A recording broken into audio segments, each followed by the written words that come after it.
Judge Sybil Cleveland told me at an early age she knew she wanted to practice law. I wanted to be able to prove to others that regardless of the color of your skin, regardless of your social, economic background, that you're as good as anyone else. The youngest of five, Judge Cleveland grew up in Hartselle. She attended law school at Cumberland School of Law at Samford University in Birmingham. Her first job was as an associate attorney for a law firm where she practiced criminal law and personal injury.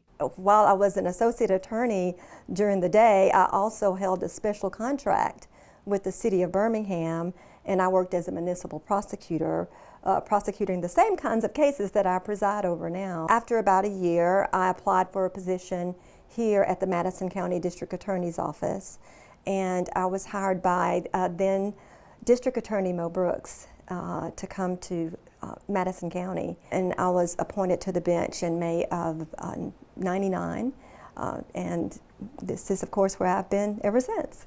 Her journey to where she is today wasn't without adversity. Her senior year of high school, her mother was diagnosed with lupus. To stay close to her mother, she attended Calhoun Community College. At the time, she put her dreams of attending a 4-year university on hold to help her family. Her condition had deteriorated so badly that she passed away in March, shortly again after I entered school. But then, unfortunately, 2 months later, my father, who was perfectly healthy, just failed to wake up one morning. He didn't get up to wake us up for church 2 months after my mother's death, with not knowing,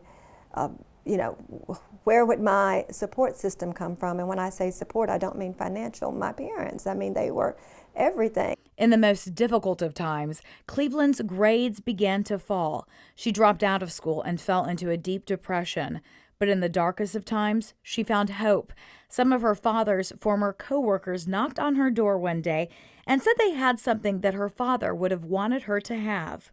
They had cleaned my father's toolbox out, and they found this jar of money that contained, quarters, nickels, dimes, dollar bills. And I didn't know, what's this all about? And they were like, well, we were cleaning out his toolbox, and we found this piggy bank of money, and we remembered teasing him about it. And he said, well, this is for my little girl, Sybil. She is going to go to law school one day. Literally, at that moment, I realized that everything that I needed or wanted in the way of support or love and guidance, I had already been given that. Cleveland re-enrolled in Calhoun Community College and continued her journey to obtain her degree. She is now in her 5th 4-year term as a judge. I realized when I first came to municipal court that I would have a great opportunity to be able to impact lives in a way that could hopefully help people to get themselves back on track. Cleveland told me she didn't get to where she is today by herself. Along the way, she met great mentors that helped guide her to the next step.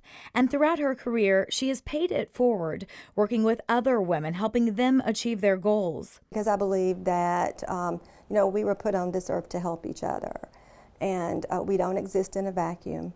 And our blessings are meant to be shared. We thank Judge Sybil Cleveland for her contribution to our community and her continued commitment to change the lives of others.